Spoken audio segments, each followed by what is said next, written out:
What's good with you people? Lord Tool in the house. And this is some cargo team deathmatch going on with the Type 25 zombie camo, zombie cambo. What the fuck is a cambo? I'm a fucking moron. Anyways, I do pretty good. I think I went like 19 and 9 or something.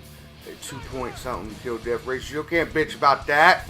It was kind of a campy game for them. I pretty much was running around finding people to kill, so you'll see that. That's why it worked to my advantage. When you camp, you know, and you're not good at it, then you usually end up dying. Watch this C4 up the action up here. Get dealt with, son! And then I get dealt with like a bitch. Anyways, I was thinking, I can't remember what I was watching the other day, but they were talking about undercover cops and selling cocaine to people and arresting them. And I was thinking, that's not a legitimate arrest. If I'm an undercover cop and I sell you cocaine, then I arrest you. There was nothing that was committed there because there was never any coke. There was, because the idea of catching someone doing a drug deal is to catch them in the act, not to set. That's entrapment. You know what I mean? And what it is you got these cops that they make a career out of doing this, man. They set people up, and they do it like as in they're the drug dealer, and you're trying to get the product to push to the streets, and you go to get it, and bam, they arrest you. Well, where was the crime committed? There was an intent, but there was never any coke to begin with. There was nothing there, right? I don't know. I'm just thinking to myself, like, what is considered entrapment nowadays? Because to me, if there was never going to be cocaine exchanged, then how the fuck was there a crime committed? You get what I'm saying? I don't get it. It looks like I just got one shot of there or some shit. I don't know.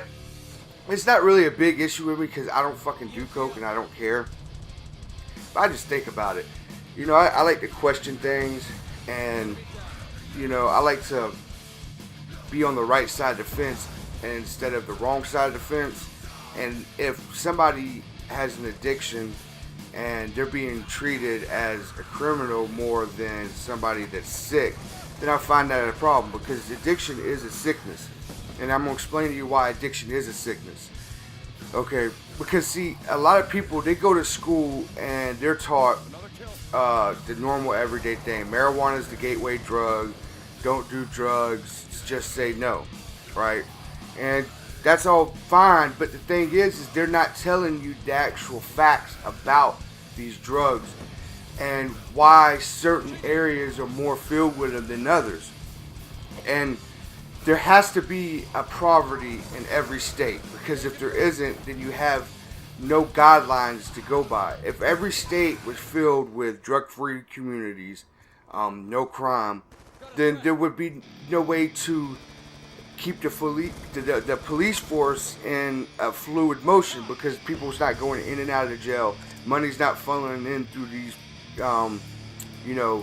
task forces that might need, hey, we need $1 million because we're going to do a sting and blah blah blah, right?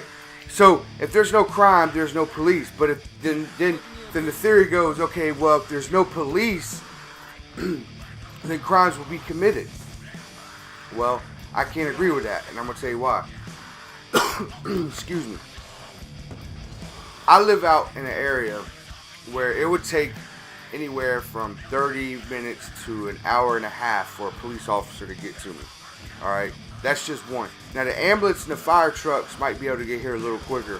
But as far as like if me and my wife got in an argument and all of a sudden I bopped her upside her fucking head and she wanted to call the cops, okay, it's gonna be about an hour before they get here for that shit. Right? And that's what I'm talking about. Now I could go ahead and do all kind of shit to her before they get here, but I don't, because I know it's not right. It's immoral, and that's my point. It's nothing to do with what presence you have that dictates your moral values. What it is how you were raised, how you were taught from right and wrong, and if you're a sociopath or not. Because let's face it, if you know it's wrong to kill, you're not going to kill unless you are in a position where you have to. Which I hope nobody ever has to be in that position, but sometimes you do, you know? And you know deep inside you that you just don't want to kill somebody. You might want to beat their ass. Maybe you're a violent person, but fighting is not a big deal to me. It happens. There's fights. It goes all through school, all the way. I'd say by the time you're about 30 years old, you don't really give a fuck about fighting no more. It starts to hurt more, and you just don't want to do it. But fighting is not an issue. What the issue is it politically correct to put a giant police presence in our area to say this helps prevent crimes? Or is it a control factor? Because if they have a large police presence, they know what time you're going in and out your house. They know where you shop. I mean, they see this on a daily routine. It's like if you're a prison guard, you work 12 hours in prison each day, you're going to know what time the inmates wake up. You're going to know what the inmates do on a regular basis. And whenever they're out of character, that's when you start to take notice. But let me ask you, would you want that in your life? Would you want somebody being able to dictate what you can and can't do on a daily basis?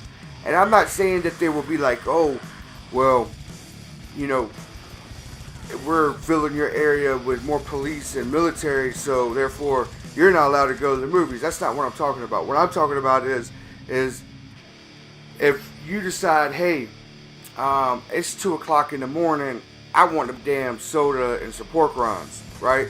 And you get up and you get in your car and you go to the store. Well, you get pulled over, right? And they're going to be like, where are you going? You're like, well, I'm just going to the store to get some soda and pork rinds. They're not going to believe you. They will not believe you. Not even a little bit. They're going to say, no, it's 2 o'clock in the morning. Hey, hang on a second. Just sit tight for a second. And the next thing you know, 4 or 5 cops come and then they pull you out your car. And in all honesty, all you were going to do was go get some soda and pork rinds. Now you're being searched, right? And you're hoping these cops are legitimate guys, because certainly they can put something on you and be like, hey, this was in your car. Did you just go buy some crack from down the road? You know what I mean? And what defense do you have? It's your word against theirs. That's why I don't want a large police presence. That's why I live where I live, because I live too far to go to the store at 2 o'clock in the morning, so I don't have that option.